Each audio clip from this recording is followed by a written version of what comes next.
저는 올해 64살인 김순희입니다. 그날도 여느 토요일 오후처럼 평범하게 시작됐죠. 거실 소파에 앉아 TV를 보고 있었는데 아들 민준이에게서 전화가 왔어요. 엄마, 정말 미안한데 저희 집 서재에 파란색 파일이 있는데 혹시 그거 좀 퀵으로 보내주실 수 있어요?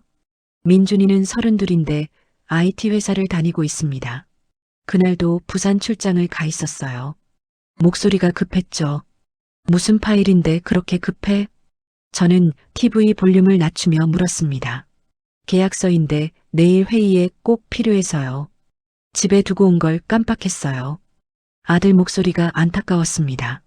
워낙 일이 바쁜 아이라 가끔 이런 실수를 하곤 했거든요. 알았어.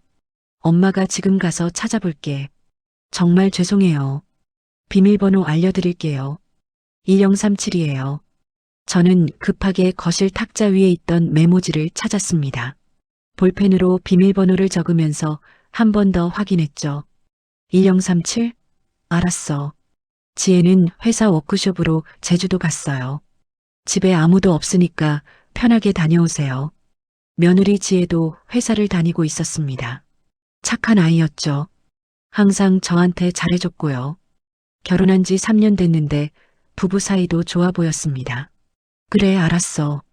파란색 파일이지? 네, 서재 책상 위에 있을 거예요. 정말 감사합니다. 전화를 끊고 저는 서둘러 외출 준비를 했습니다. 가방을 챙기고 현관문을 나서면서 메모지를 다시 한번 확인했어요. 1037. 잊어버리면 안 되니까요. 아들이 사는 곳은 성남시 분당구였습니다. 저희 집에서 버스로 40여 분 정도 걸리는 거리였죠. 버스를 2번 갈아타야 했어요. 첫 번째 버스에 올라타면서 창밖을 바라봤습니다. 토요일 오후라 거리는 한산했어요. 버스 안에서 저는 아들 생각을 했습니다. 어려서부터 착하고 성실한 아이였어요. 공부도 잘했고요. 대학 졸업하고 좋은 회사에 취직했을 때 얼마나 기뻤는지 몰라요. 그리고 3년 전 지혜를 만나 결혼했죠. 지혜는 처음 봤을 때부터 마음에 들었습니다. 예쁘고 착했어요. 대학도 좋은 곳을 나왔고 직장도 다니고 있었죠. 무엇보다 민준이를 아껴주는 게 눈에 보였습니다. 2번째 버스로 갈아타면서 시계를 봤어요. 오후 2시였습니다. 시간은 충분했죠. 파일 찾아서 퀵으로 보내고 저녁 전에 집에 돌아갈 수 있을 거예요. 버스에서 내려 아파트 단지로 들어섰습니다. 20층짜리 아파트 6동이 있는 곳이었어요. 아들은 그중 3동에 살았죠. 단지 안은 조용했습니다. 토요일 오후라 사람들이 별로 없었어요. 로비로 들어가 엘리베이터를 기다렸습니다. 엘리베이터 안에서 버튼을 누르며 12층을 확인했죠. 민준이네는 12층 1210호였습니다. 층수 표시가 올라가는 걸 보면서 저는 가슴이 조금 두근거렸어요. 왜 그랬을까요? 지금 생각해보면 뭔가 예감이 있었던 건 아닐까 싶습니다. 엘리베이터 문이 열리고 저는 복도로 나왔습니다. 12층은 조용했어요. 집집마다 문이 굳게 닫혀 있었죠. 발소리만 복도에 울렸습니다. 1210호 앞에 섰어요. 익숙한 현관문이었습니다. 한 달에 한두 번은 오는 곳이었거든요. 가방에서 메모지를 꺼냈습니다. 1037. 비밀번호를 천천히 눌렀어요. 손가락 하나하나 조심스럽게 움직였죠. 삑소리와 함께 문이 열렸습니다. 현관불을 켜고 안으로 들어갔어요. 왔어요. 습관적으로 말했지만 대답은 없었습니다. 당연했죠. 집에 아무도 없다는 걸 알고 있었으니까요. 신발을 벗고 거실로 들어갔습니다. 15평 남짓한 아담한 신혼집이었어요. 거실은 깔끔하게 정돈되어 있었습니다. 소파 위에는 쿠션이 가지런히 놓여 있었고 테이블 위에는 아무것도 없었죠. 지혜가 집안일을 잘하는구나 싶었어요. 서재는 거실 옆에 있었습니다. 작은 방이었죠. 문을 열고 들어가자 책장과 책상이 보였어요. 책상은 창문 쪽을 향해 놓여 있었습니다. 책상 위에는 서류가 쌓여 있었어요. 생각보다 많았습니다. 노트북도 있었고 펜꽂이도 있었죠. 저는 가방을 의자 옆에 내려놓고 서류를 뒤지기 시작했습니다. 파란색 파일을 찾아야 했어요. 하나하나 확인했죠. 흰색 파일, 회색 파일, 투명 파일. 하지만 파란색 파일은 보이지 않았습니다. 서랍을 열어봤어요. 첫 번째 서랍에는 문구류가 들어 있었습니다. 두 번째 서랍에는 영수증과 고지서들이 있었죠. 파란색 파일은 없었어요. 다시 책상 위 서류 더미를 뒤적였습니다. 좀 더 꼼꼼하게 봤어요. 그러다 서류 더미 사이에서 파란색 모서리가 보였습니다. 있었어요. 조심스럽게 파일을 꺼냈습니다. 파란색이 맞았죠. 파일을 열어 내용을 확인했어요.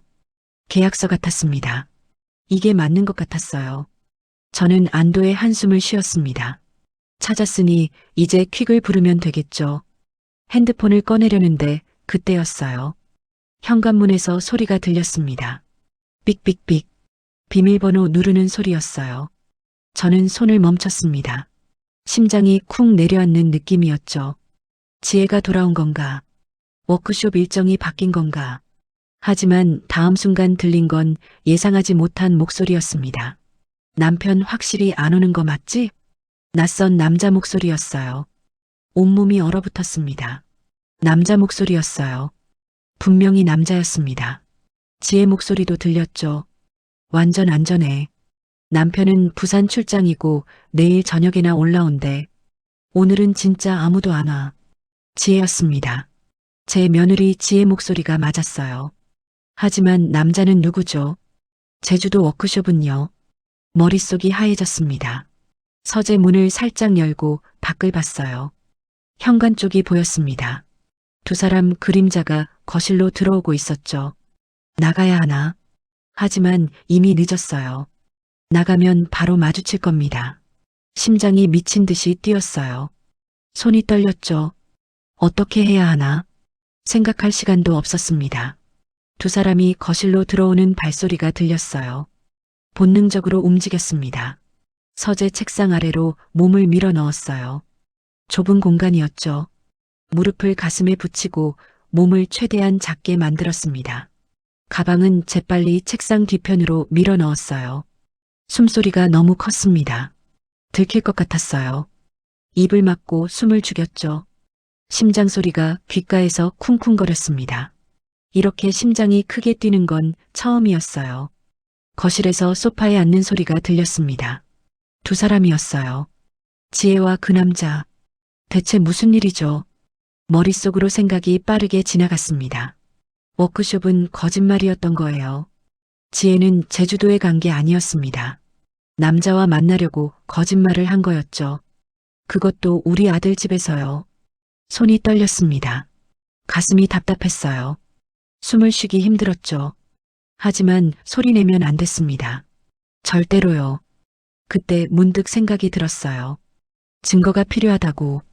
이 상황을 기록해야 한다고. 떨리는 손으로 핸드폰을 꺼냈습니다. 주머니에서 조심스럽게 빼냈어요. 화면을 켰는데 불빛이 너무 밝았습니다. 급하게 밝기를 낮췄죠. 녹음 앱을 찾았어요. 평소에 사용해 본 적 없는 기능이었습니다. 손가락이 떨려서 잘 눌러지지 않았어요. 겨우 녹음 버튼을 찾았습니다. 빨간 점이 깜빡였죠. 녹음이 시작됐어요. 핸드폰을 조심스럽게 책상 아래 바닥에 놓았습니다. 거실에서 목소리가 들렸어요. 선명했습니다. 서재 문을 열어놔서 그런지 대화가 다 들렸죠. 오늘 날씨 진짜 좋다. 주말에 집에서 이렇게 있는 것도 오랜만이네. 남자 목소리였어요. 편안한 목소리였습니다. 마치 자기 집인 것처럼요. 그러게. 요즘 바빠서 제대로 못 봤잖아. 지혜가 웃으며 말했습니다. 평소 들었던 그 목소리였어요. 하지만 지금은 너무 낯설게 들렸죠. 책상 아래는 좁았습니다. 허리가 아팠어요. 다리도 불편했죠. 하지만 움직일 수 없었습니다. 조금이라도 소리가 나면 들킬 테니까요. 두 사람은 소파에 앉아 있는 것 같았어요. TV를 켜는 소리가 들렸습니다.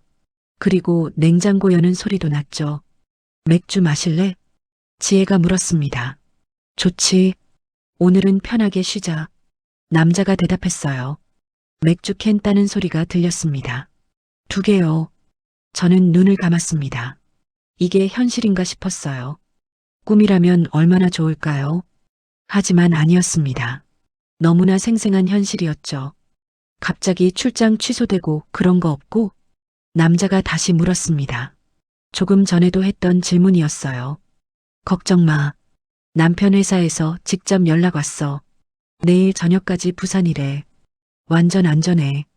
지혜의 목소리에는 걱정이 전혀 없었습니다. 오히려 여유로웠죠.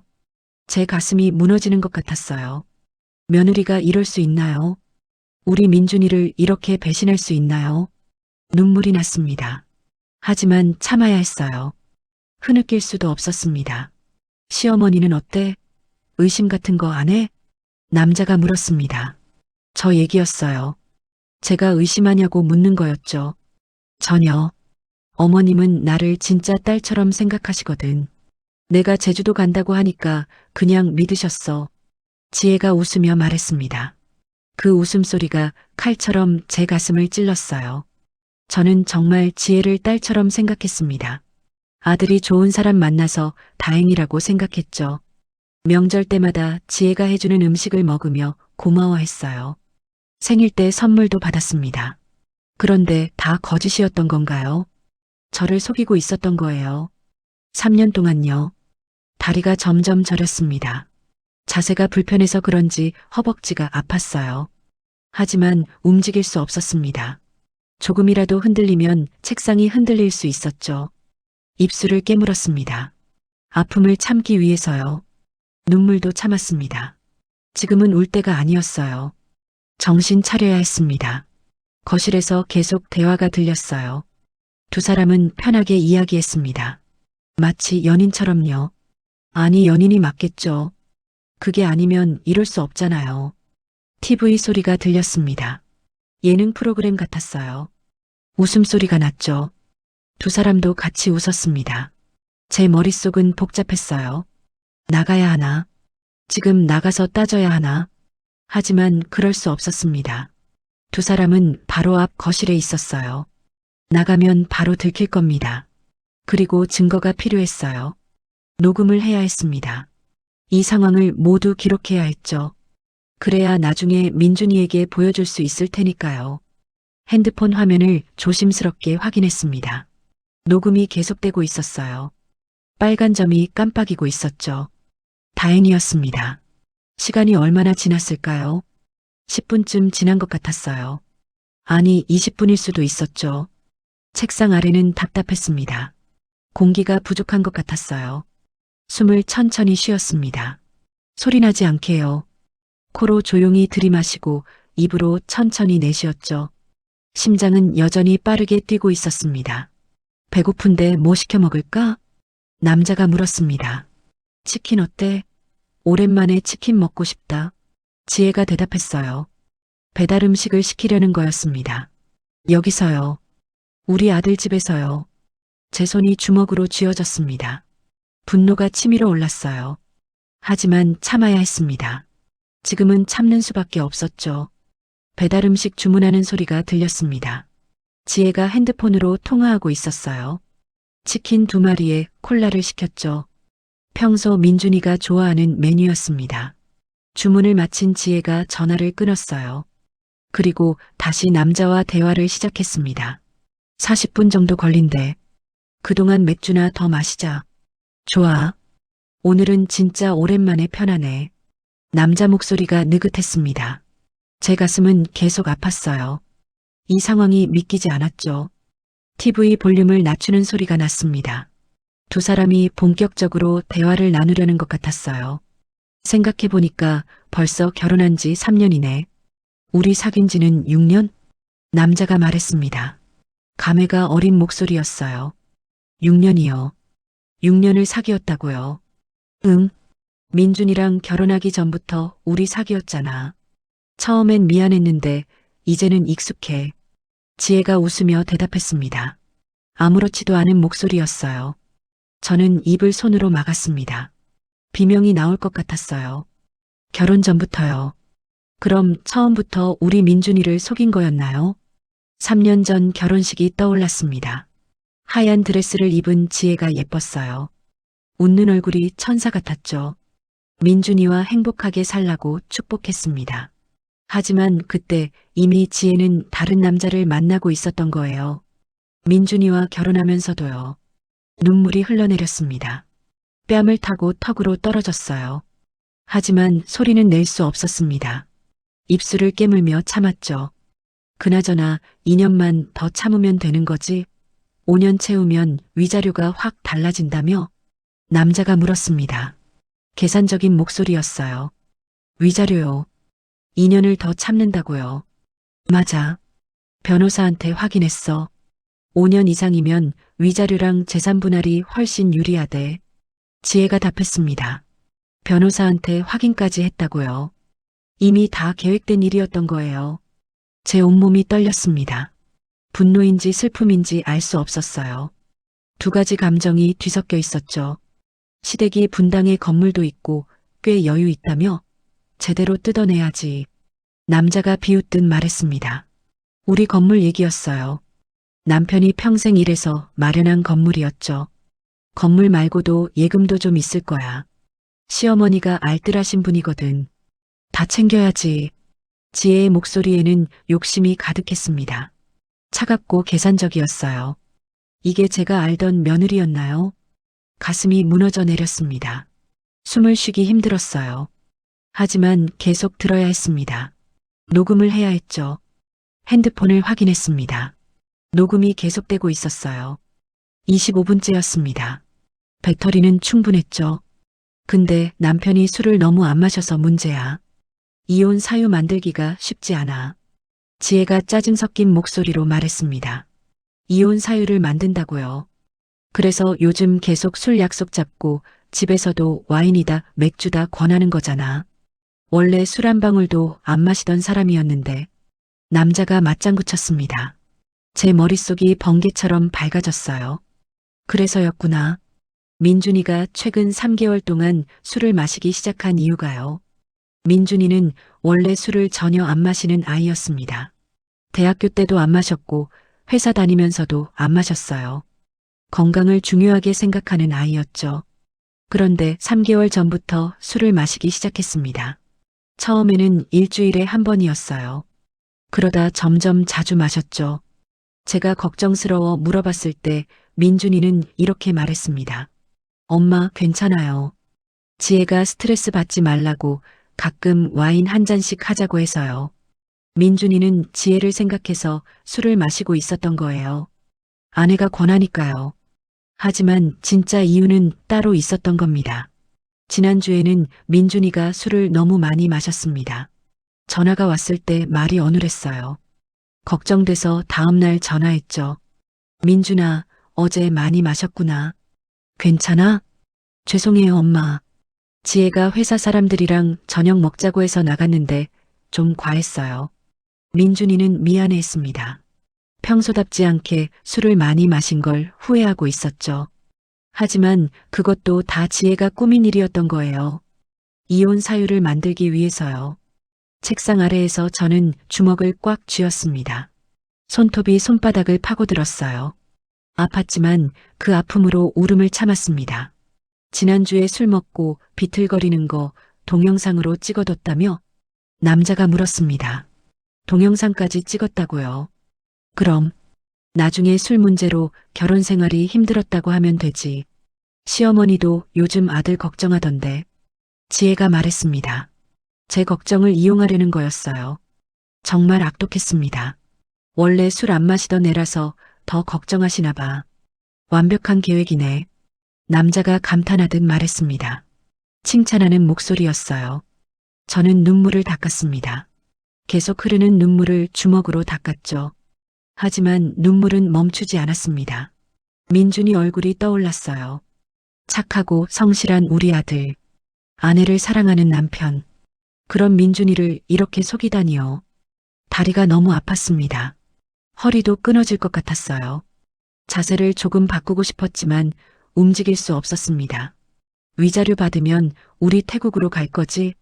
남자가 물었습니다. 태국이요. 응. 푸켓에 작은 게스트하우스 하나 차리면 딱이야. 날씨도 좋고 물가도 싸잖아. 지혜가 대답했습니다. 이미 미래 계획까지 다 세워놨던 거예요. 2년만 더 참으면 돼. 그동안 더 증거 모으고. 응, 어차피 정 안 들어. 그냥 돈벌이 수단일 뿐이야. 지혜의 목소리는 차가웠습니다. 민준이를 돈벌이 수단이라고 했어요. 사람으로 보지도 않는 거였죠.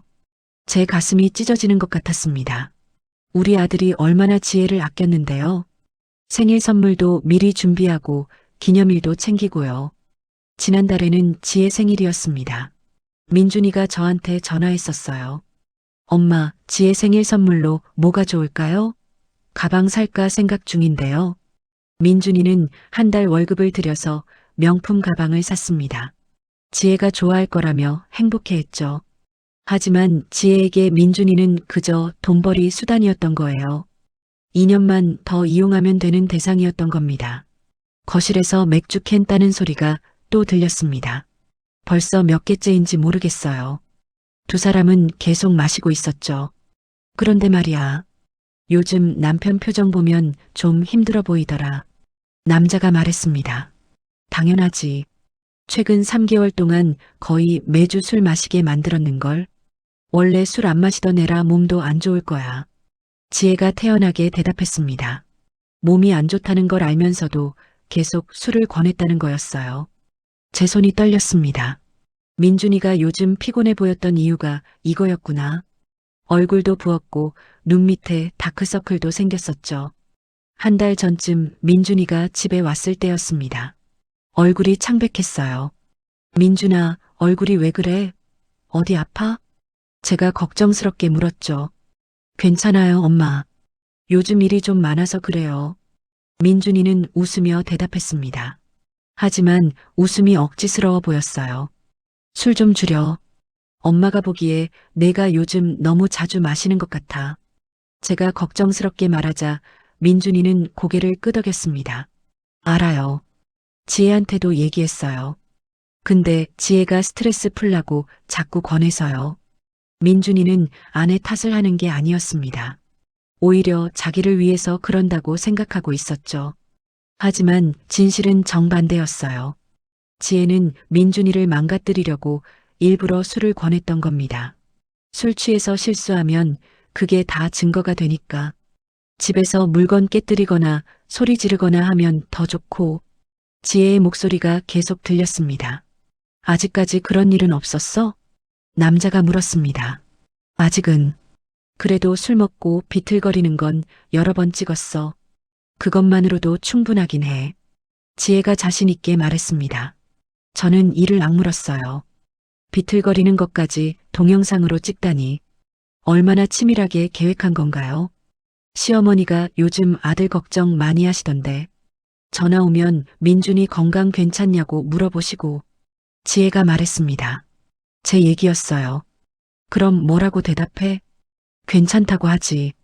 요즘 회사 일이 바빠서 좀 피곤한 것 같다고. 시어머니는 그냥 믿으시더라고. 지혜가 비웃듯 말했습니다. 제가 순진하게 믿었던 거예요. 정말로 저는 지혜 말을 다 믿었습니다. 며느리가 거짓말할 거라고는 생각도 못했죠. 민준이를 잘 돌봐주고 있다고 믿었어요. 원래 술 안 마시던 애라서 시어머니가 더 걱정하시는 것 같아. 그게 오히려 나중에 유리하게 작용할 거야. 지혜의 목소리는 냉정했습니다. 계산적이었죠. 완벽한 계획이네. 역시 내 여자야. 남자가 감탄하며 말했습니다. 두 사람이 웃는 소리가 들렸어요. 제 눈에서 눈물이 계속 흘렀습니다. 닦아도 계속 났어요. 가슴이 너무 아팠습니다. 재산 분할도 생각해야 되잖아. 결혼하면서 시댁에서 전세금 보태준 거 있지? 남자가 물었습니다. 응, 2억 보태줬어. 그것도 다 기록해뒀어. 나중에 재산 분할할 때 빼고 계산해야지. 지혜가 답했습니다. 시집 올 때 저희가 도와준 돈까지 계산하고 있었던 거예요. 민준이 결혼할 때 전세금이 부족했습니다. 저희가 2천만 원을 보탰죠. 두 사람이 잘 살라고 준 돈이었어요. 그리고 결혼 기념일이나 생일 때마다 받은 선물들도 다 증거로 남겨뒀어. 경제적 학대 주장할 수도 있으니까. 지혜가 말했습니다. 경제적 학대요. 민준이가 그렇게 아껴주고 선물한 것들을요. 대단하다 진짜. 2년만 더 버티면 되는 거네. 남자가 말했습니다. 한국 생활은 이제 질렸어. 매일 연기하는 것도 힘들고 시어머니 앞에서 착한 며느리 노릇하는 것도 지겹고. 지혜가 말했습니다. 착한 며느리 노릇이라고 했어요. 다 연기였던 거였죠. 명절 때마다 지혜는 웃으며 음식을 준비했습니다. 저를 도와주면서 이런저런 얘기도 했죠. 편하게 대해도 되냐고 물었을 때 지혜는 고마워했어요. 어머니, 저 진짜 편하게 대해주셔서 감사해요. 친엄마처럼 대해주시니까 너무 좋아요. 지혜의 그 말이 다 거짓이었던 겁니다. 저를 속이기 위한 연기였던 거예요. 2년만 더 참자. 어차피 정 안 들어. 그냥 돈벌이 수단일 뿐이야. 지혜의 차가운 목소리가 다시 들렸습니다. 돈벌이 수단이라는 말이 제 귓가에서 맴돌았어요. 저는 온몸이 떨렸습니다. 분노인지 슬픔인지 알 수 없었어요. 두 가지 다였을 겁니다. 책상 아래는 점점 답답해졌습니다. 공기가 부족한 것 같았어요. 숨쉬기가 힘들었죠. 하지만 참아야 했습니다. 핸드폰을 확인했습니다. 녹음 시간이 40분을 넘어가고 있었어요. 배터리는 아직 괜찮았습니다. 참, 남편 보험금도 확인했어? 남자가 물었습니다. 보험금까지요. 당연히 확인했지. 종신보험에 암보험 다 들어있어. 수익자는 나로 되어 있고. 지혜가 대답했습니다. 민준이 보험까지 확인했다는 거였어요. 혹시 모르니까 그것도 알아두는 게 좋지. 남자가 말했습니다. 무슨 뜻이었을까요? 끔찍한 생각이 들었어요. 무슨 소리야? 나 그렇게까지 나쁜 사람 아니야. 그냥 이혼만 하면 돼. 지혜가 웃으며 말했습니다. 하지만 그 웃음이 섬뜩하게 들렸어요. 거실에서 초인종 소리가 났습니다. 배달이 온 것 같았어요. 치킨 왔다. 내가 받아올게. 지혜가 일어서는 소리가 들렸습니다. 현관 쪽으로 걸어가는 발소리가 났죠. 현관문 여는 소리, 배달원과 인사하는 소리가 들렸습니다. 곧 문 닫는 소리가 났어요. 맛있겠다. 배고팠는데. 남자가 말했습니다. 저는 책상 아래에서 계속 웅크리고 있었습니다. 1시간 가까이 이 자세로 있었어요. 다리는 완전히 저려 있었고 허리는 끊어질 것 같았습니다. 하지만 움직일 수 없었어요. 두 사람이 먹는 소리가 들렸습니다. 얘기도 계속했죠. 그들의 대화를 들으면서 저는 깨달았습니다. 지혜가 얼마나 치밀하게 계획했는지를요. 민준이와 결혼하기 전부터 이미 다 계획되어 있었던 겁니다. 우리 가족의 재산 상황도 알아봤을 거예요. 5년을 채우면 위자료를 많이 받을 수 있다는 것도 미리 알고 있었고요. 술을 이용해서 이혼 사유를 만드는 것도 계획의 일부였던 겁니다. 녹음은 계속되고 있었습니다. 이 모든 게 증거가 될 거예요. 민준이를 지킬 수 있는 유일한 증거였죠. 치킨 먹는 소리가 한참 동안 계속됐습니다. 두 사람은 태연하게 먹고 마시고 있었어요. 우리 아들 집에서요. 저는 책상 아래에서 움직일 수도 없었습니다. 다리는 완전히 감각이 없었어요. 허리는 너무 아파서 눈물이 날 지경이었죠. 그래도 참아야 했습니다. 조금만 더요. 조금만 더 버티면 됐어요. 배불러. 역시 치킨은 맛있어. 남자가 만족스러운 목소리로 말했습니다. 그러게. 오랜만에 먹으니까 더 맛있네. 지혜가 대답했습니다. 설거지하는 소리가 들렸어요. 시간이 얼마나 지났을까요? 제 핸드폰 화면을 조심스럽게 봤습니다. 오후 4시 30분이었어요. 여기 들어온 게 2시쯤이었으니 2시간 반 정도 지난 거였죠. 2시간 반을 책상 아래에 웅크리고 있었던 겁니다. 몸이 온전할 리 없었어요. 오늘 날씨도 좋은데 우리 좀 쉬다 갈까? 지혜의 목소리가 들렸습니다. 목소리가 가까워지는 것 같았어요. 좋지. 편하게 있다 가자. 남자가 대답했습니다. 발소리가 안방 쪽으로 향했습니다. 두 사람이 함께 가는 소리였어요. 안방 문이 열리고 닫혔죠. 저는 그제야 조금 숨을 쉴 수 있었습니다. 입을 벌리고 천천히 숨을 들이마셨어요. 너무 답답했었거든요. 하지만 아직 나갈 수는 없었습니다. 언제 다시 나올지 몰랐으니까요. 섣불리 움직였다가 들키면 끝이었어요. 다리를 조금 펴보려고 했습니다. 하지만 움직이지 않았어요. 완전히 절여 있었죠. 발끝을 조금씩 움직여 봤습니다. 찌릿찌릿한 느낌이 올라왔어요. 허리는 너무 아팠습니다. 50대 후반부터 허리가 안 좋았거든요. 이렇게 웅크리고 있으니 더 심해진 것 같았어요. 하지만 참아야 했습니다. 지금은 고통을 참을 때였어요. 안방에서 소리가 들렸습니다. 두 사람이 대화하는 소리였어요. 하지만 거실에 있을 때보다 작았습니다. 무슨 말인지 정확히는 안 들렸죠. 저는 시계를 봤습니다. 30분만 더 기다리자. 30분만요. 시간이 너무 천천히 갔습니다. 1분 1분이 1시간처럼 느껴졌어요. 핸드폰 화면을 계속 확인했죠. 5분이 지났습니다. 10분이 지났어요. 20분이 지났죠. 안방에서 계속 소리가 났습니다. TV 켜는 소리도 들렸어요. 두 사람은 편하게 쉬고 있는 것 같았습니다. 25분이 지났을 때였어요. 안방에서 문 열리는 소리가 났습니다. 저는 몸을 움츠렸어요. 화장실 가는 발소리였습니다. 물 내리는 소리가 들렸죠. 다시 안방으로 들어가는 소리가 났어요. 그리고 곧 샤워하는 물소리가 들리기 시작했습니다. 지금이었어요. 지금 나가야 했습니다. 저는 천천히 책상 아래에서 기어 나왔습니다. 다리가 제대로 움직이지 않았어요. 저린 게 풀리지 않았죠. 손으로 바닥을 짚고 조심스럽게 몸을 빼냈습니다. 책상 뒤편에 놔뒀던 가방을 챙겼어요. 일어서려고 했지만 다리에 힘이 없었습니다. 비틀거렸죠. 책상을 붙잡고 간신히 섰어요. 허리가 너무 아팠습니다. 펴지지도 않았어요. 구부정한 자세로 서 있었죠. 다리를 주물렀습니다. 감각을 되찾아야 했어요. 조금씩 느낌이 돌아왔습니다. 따끔거리고 아팠죠. 샤워 소리는 계속 들렸습니다. 안방 문은 닫혀 있었어요. 지금이 기회였습니다. 서재 문을 조심스럽게 열었습니다. 손잡이를 천천히 돌렸어요. 삐걱거리는 소리가 날까봐 조심했죠. 문이 열렸습니다. 거실이 보였어요.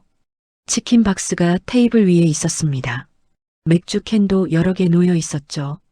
발소리를 최대한 죽이며 거실을 가로질렀습니다. 한 걸음 한 걸음 조심스럽게 걸었어요. 바닥이 삐걱거릴까봐 무서웠죠. 현관이 보였습니다. 조금만 더였어요. 조금만 더 가면 됐습니다. 안방에서 샤워 소리가 계속 들렸습니다. 멈추지 않길 바랐어요. 제발이요. 현관에 도착했습니다. 신발을 신어야 했어요. 하지만 신발 신는 소리가 날 것 같았습니다. 신발을 손에 들었습니다. 나가서 신기로 했죠. 현관문 손잡이에 손을 뻗었습니다.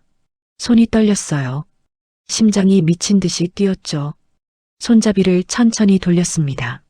삑소리가 날까봐 심장이 멎는 줄 알았어요. 온 신경이 손잡이에 집중됐죠. 다행히 조용히 열렸습니다. 문이 천천히 열렸어요. 밖으로 나왔습니다. 복도였어요. 조용했죠? 문을 닫았습니다. 최대한 조용히요. 손잡이를 잡고 천천히 문을 밀었어요. 딸깍 소리가 작게 났습니다. 문이 닫혔어요. 저는 그제야 숨을 크게 내쉬었습니다. 온몸에서 힘이 빠졌어요. 뒤돌아보지 않고 엘리베이터로 걸어갔습니다. 다리가 후들거렸죠. 제대로 걷기 힘들었어요. 엘리베이터 버튼을 눌렀습니다. 빨리 오길 바랐어요. 계속 뒤를 돌아봤습니다. 아들 집 문이 열릴까 봐요. 엘리베이터가 도착했습니다. 문이 열렸어요. 안으로 들어갔죠. 문이 닫히자 저는 주저앉듯 벽에 기댔습니다. 다리에 힘이 완전히 빠졌어요. 엘리베이터가 내려가는 동안 저는 눈을 감았습니다. 눈물이 또 흘렀어요. 참았던 게 한꺼번에 터져 나왔죠. 1층에 도착했습니다. 문이 열렸어요. 간신히 몸을 일으켜 밖으로 나왔습니다. 로비를 지나 밖으로 나왔습니다. 햇살이 눈부셨어요. 오후 5시쯤 됐을 겁니다. 신발을 신었습니다. 손이 떨려서 제대로 신기지 않았어요. 간신히 신고 걷기 시작했죠. 아파트 단지를 빠져나왔습니다. 다리가 후들거렸어요. 제대로 걷지 못했죠. 입구에 카페가 보였습니다. 예전에 민준이랑 같이 온 적 있는 곳이었어요. 카페로 향했습니다. 어딘가 앉아야 했어요. 더 이상 서 있을 수가 없었죠. 카페 문을 열고 들어갔습니다. 손님이 몇 명 없었어요. 구석 자리로 갔습니다. 의자에 앉자 온몸에서 힘이 빠졌습니다. 가방을 바닥에 내려놓았어요. 직원이 주문을 받으러 왔습니다. 저는 떨리는 목소리로 따뜻한 아메리카노를 주문했어요. 핸드폰을 꺼냈습니다. 녹음이 계속되고 있었죠. 멈춤 버튼을 눌렀어요. 1시간 15분이었습니다. 1시간 15분 동안 녹음한 거였어요. 손이 떨렸습니다. 이 파일이 민준이를 지킬 수 있는 유일한 증거였죠. 커피가 나왔습니다. 한 모금 마셨어요. 따뜻했습니다. 조금 진정되는 것 같았죠. 이제 민준이에게 전화해야 했습니다. 모든 걸 말해야 했어요. 하지만 입이 떨어지지 않았습니다. 어떻게 말해야 할까요? 우리 아들한테 어떻게 이 끔찍한 진실을 말할까요? 카페 구석자리에 앉아 있었습니다. 커피는 식어가고 있었어요. 마실 생각이 나지 않았죠. 창밖을 멍하니 바라봤습니다. 사람들이 지나다녔어요. 평범한 토요일 오후였죠. 하지만 제게는 평범하지 않았습니다. 핸드폰을 손에 쥐고 있었어요. 민준이에게 전화해야 했습니다. 하지만 용기가 나지 않았죠. 어떻게 말해야 할까요? 내 아내가 다른 남자와 바람을 피우고 있다고, 결혼 전부터 그랬다고, 너를 돈벌이 수단으로 생각하고 있다고, 상상만 해도 가슴이 찢어졌습니다. 우리 아들이 얼마나 충격받을까요? 하지만 말해야 했어요. 지금 말하지 않으면 민준이는 계속 속을 겁니다. 2년을 더 속고 살 거예요. 손이 떨렸습니다. 핸드폰 화면을 켰어요. 민준이 연락처가 보였죠. 통화 버튼을 눌렀습니다. 신호음이 울렸어요. 심장이 빠르게 뛰었죠. 여보세요, 엄마? 민준이 목소리가 들렸습니다. 밝은 목소리였어요. 민준아. 제 목소리가 나오지 않았습니다. 목이 메었어요. 엄마, 무슨 일이세요? 민준이가 다시 물었습니다. 걱정스러운 목소리였죠. 민준아. 몇 번을 시도한 끝에 겨우 말을 이었습니다. 목소리가 왜 그래요? 어디 아프세요? 민준이의 목소리가 급해졌어요. 아프지 않아. 근데 말이 나오지 않았습니다. 눈물이 났어요. 엄마, 지금 어디세요? 무슨 일 있어요? 민준이가 다급하게 물었습니다. 카페에 있어. 내 집 앞 카페. 파일은 못 찾았어. 괜찮아요. 파일은 나중에 찾으면 되고. 근데 왜 우세요? 민준이의 목소리가 떨렸습니다. 민준아, 지금 당장 올라올 수 있어? 제가 울먹이며 물었어요. 엄마, 저 지금 부산인데요. 무슨 일이에요? 말씀해 주세요. 민준이가 다급하게 말했습니다. 전화로는 못하겠어. 직접 만나서 얘기해야 할 것 같아. 제 목소리가 떨렸어요. 알겠어요. 지금 바로 출발할게요. 3시간이면 도착해요. 거기서 기다리고 계세요. 민준이가 말했습니다. 뭔가 심각하다는 걸 느낀 것 같았어요. 응. 조심해서 와. 전화를 끊었습니다. 핸드폰을 테이블 위에 내려놓았어요. 3시간을 기다려야 했습니다. 긴 시간이었죠. 직원을 불러 따뜻한 차를 하나 더 주문했습니다. 계속 앉아 있어야 했으니까요. 녹음 파일을 다시 열었습니다. 1시간 15분짜리 파일이었어요. 재생 버튼을 눌렀습니다. 이어폰을 꽂고요. 처음부터 다시 들었습니다. 지혜와 그 남자의 목소리가 들렸죠. 들을수록 치가 떨렸습니다. 분노가 치밀어 올랐어요. 하지만 끝까지 들었습니다. 확인해야 했어요. 제대로 녹음됐는지요. 다행히 모두 선명하게 녹음되어 있었습니다. 대화 내용이 다 들렸어요. 파일을 안전하게 저장했습니다. 클라우드에도 백업했죠. 혹시 모를 상황에 대비해서요. 이것이 아들을 지킬 수 있는 유일한 증거였습니다. 절대 잃어버리면 안 됐어요. 차를 마시며 창밖을 봤습니다. 해가 지고 있었어요. 어두워지기 시작했죠. 시간이 천천히 갔습니다. 30분이 지났어요. 1시간이 지났죠. 카페에 손님들이 더 들어왔습니다. 저녁 시간이 다가오고 있었어요. 2시간이 지났습니다. 민준이가 곧 도착할 거예요. 핸드폰을 계속 확인했습니다. 민준이에게서 연락이 올까 봐요. 2시간 40분쯤 됐을 때 전화가 왔습니다. 엄마, 저 거의 다 왔어요. 10분 후에 도착해요. 민준이 목소리였습니다. 숨이 가쁜 것 같았어요. 응, 알았어. 조심해서 와. 전화를 끊고 기다렸습니다. 가슴이 두근거렸어요. 10분 후 카페 문이 열렸습니다. 민준이었어요. 출장복 차림이었습니다. 얼굴은 땀으로 젖어 있었죠. 급하게 달려온 게 분명했어요. 엄마, 민준이가 제게 달려왔습니다. 저는 참았던 눈물이 터져 나왔습니다. 우리 아들을 보니 울음이 나왔어요. 엄마, 괜찮으세요? 다친 데는 없고요? 민준이가 제 손을 잡으며 물었습니다. 걱정스러운 얼굴이었어요. 다치지는 않았어. 앉아. 민준이가 제 앞자리에 앉았습니다. 도대체 무슨 일이에요? 왜 우세요? 민준이가 다급하게 물었습니다.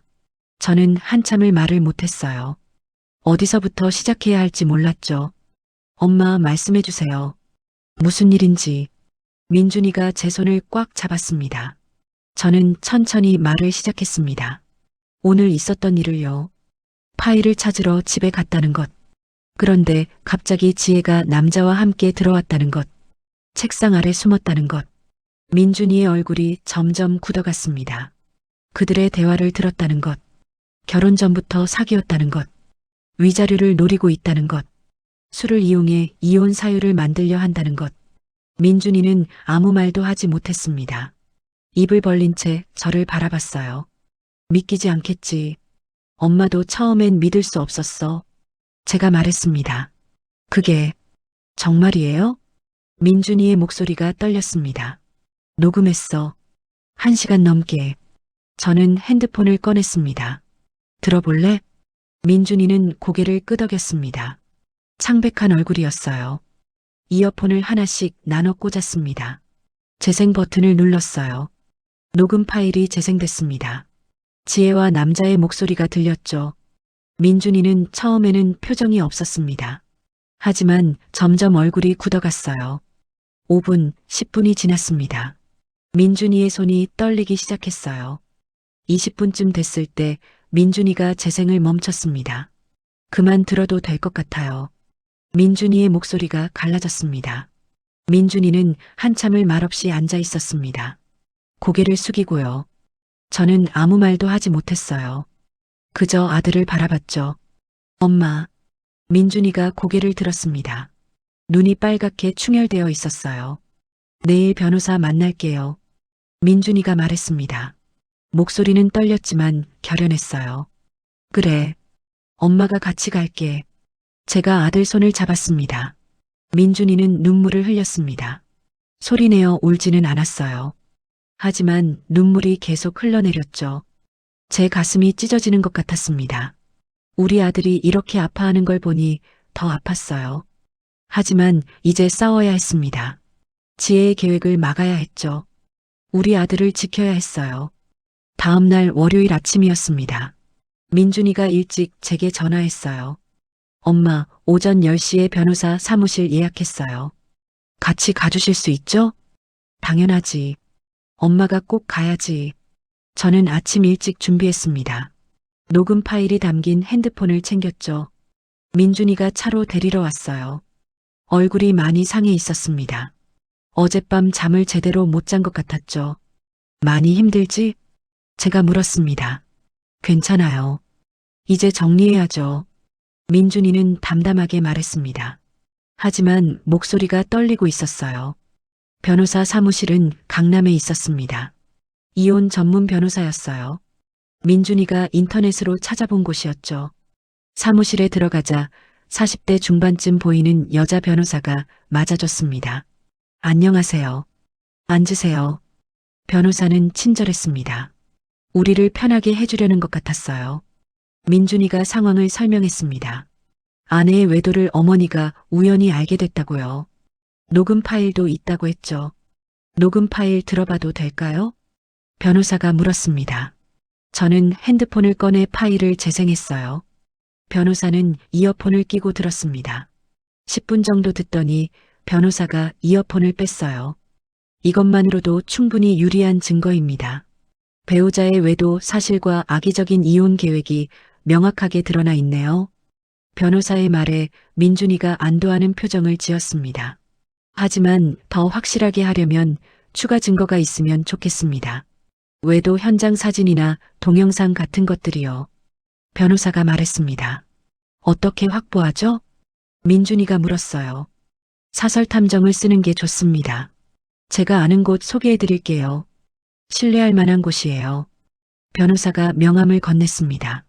그날 오후 민준이는 바로 탐정사무소에 연락했습니다. 다음 날부터 지혜를 미행하기로 했죠. 2주일이 지났습니다. 그동안 민준이는 평소처럼 지혜와 지냈어요. 아무것도 모르는 척했죠. 얼마나 힘들었을까요? 배신한 아내와 같은 공간에서 지내는 게요. 하지만 민준이는 잘 참았습니다. 탐정이 보내온 자료들이 쌓여갔습니다. 지혜가 그 남자와 만나는 사진들이었어요. 호텔에 들어가는 사진도 있었죠. 녹음 파일의 내용을 뒷받침하기에 충분했습니다. 2주일 후 민준이가 집에서 지혜와 대면했습니다. 저도 함께 있었어요. 지혜야, 할 말이 있어. 민준이가 차분하게 말했습니다. 무슨 일이에요? 어머님도 왜 오셨어요? 지혜는 의아한 표정이었습니다. 이혼하고 싶어? 민준이의 말에 지혜의 얼굴이 굳었어요. 갑자기 무슨 소리예요? 지혜가 당황한 목소리로 물었습니다. 이유는 너가 알 거야. 민준이가 테이블 위에 서류를 내려놓았습니다. 사진들이었죠. 지혜의 얼굴이 창백해졌어요. 이게 뭐예요? 보면 알잖아. 외도한 거. 민준이의 목소리는 차가웠습니다. 아니에요. 이건 오해예요. 그냥 회사 선배고. 지혜가 발뺌하기 시작했습니다. 녹음도 있어. 제가 말했습니다. 녹음이요? 지혜가 저를 쳐다봤어요. 2주일 전 토요일 내가 파일 찾으러 왔을 때 당신이 그 남자랑 집에 와서 한 얘기 다 녹음했어. 제 말에 지혜의 얼굴에서 핏기가 싹 빠졌습니다. 결혼 전부터 사귀었다는 것, 5년 채우려고 기다린다는 것, 위자료 노린다는 것, 민준이한테 술 강요한 것. 다 들었어. 지혜는 아무 말도 하지 못했습니다. 입만 벌린 채 앉아 있었죠. 조정 신청했어. 합의 이혼하든지 재판 가든지 너가 선택해. 민준이가 말했습니다. 조정은 한 달 후에 있었습니다. 가정법원이었어요. 조정실에서 조정위원이 양쪽 얘기를 들었습니다. 지혜는 계속 부인했어요. 녹음은 조작됐다고 했죠. 하지만 증거가 너무 명확했습니다. 사진도 있고 녹음도 있고요. 조정은 결렬됐습니다. 지혜가 합의를 거부했거든요. 위자료를 요구했어요. 결국 재판까지 가게 됐습니다. 3개월이 걸렸어요. 그동안 민준이는 집을 나와 혼자 살았습니다. 저희 집 근처에 원룸을 얻었죠. 술은 완전히 끊었습니다. 한 방울도 마시지 않았어요. 엄마, 이제 다시는 안 마실 거예요. 술 때문에 이렇게 된 건 아니지만 그래도 싫어요. 민준이는 건강을 되찾아가고 있었습니다. 얼굴도 밝아졌고 표정도 편해졌어요. 재판날이 왔습니다. 법정에 섰어요. 저도 증인으로 출석했죠. 판사 앞에서 제가 직접 그날 있었던 일을 증언했습니다. 녹음 파일도 제출했고 사진들도 모두 제출했어요. 지혜 측 변호사가 녹음의 적법성을 문제 삼았습니다. 하지만 우리 변호사가 잘 대응했죠. 배우자의 외도를 입증하기 위한 증거 수집은 위법하지 않습니다. 더구나 이 경우는 우연히 알게 된 것이고 생명이나 신체의 위협을 느껴 숨었던 상황입니다. 판사는 증거들을 모두 인정했습니다. 재판은 우리에게 유리하게 진행됐어요. 지혜는 제대로 반박하지 못했죠. 한 달 후 판결이 났습니다. 피고의 혼인 파탄 책임을 인정하며 원고의 이혼 청구를 인용합니다. 피고는 원고에게 위자료 5천만 원을 지급하라. 판사의 판결이었습니다. 민준이는 위자료를 한 푼도 지불하지 않았어요. 오히려 5천만 원을 받아냈죠. 법정을 나오면서 민준이가 제 손을 잡았습니다. 엄마 고마워요. 엄마 아니었으면 저 평생 속고 살았을 거예요. 괜찮아. 이제 다 끝났어. 저는 아들을 안아줬습니다. 지혜는 항소하지 않았습니다. 증거가 너무 명확했으니까요. 이혼이 확정됐어요. 그로부터 6개월이 지났습니다. 민준이는 새로운 삶을 살고 있어요. 회사 일에 집중하고 있고 건강도 많이 좋아졌습니다. 운동도 시작했죠. 엄마, 이제 괜찮아요. 오히려 잘된 일인 것 같아요. 민준이는 웃으며 말했습니다. 진심으로 웃고 있었어요. 저도 안도했습니다. 만약 그날 녹음하지 않았다면 우리 아들은 평생 속고 살았을 거예요. 제가 말했죠. 맞아요. 엄마가 용기 내주셔서 감사해요. 민준이가 제 손을 잡았습니다.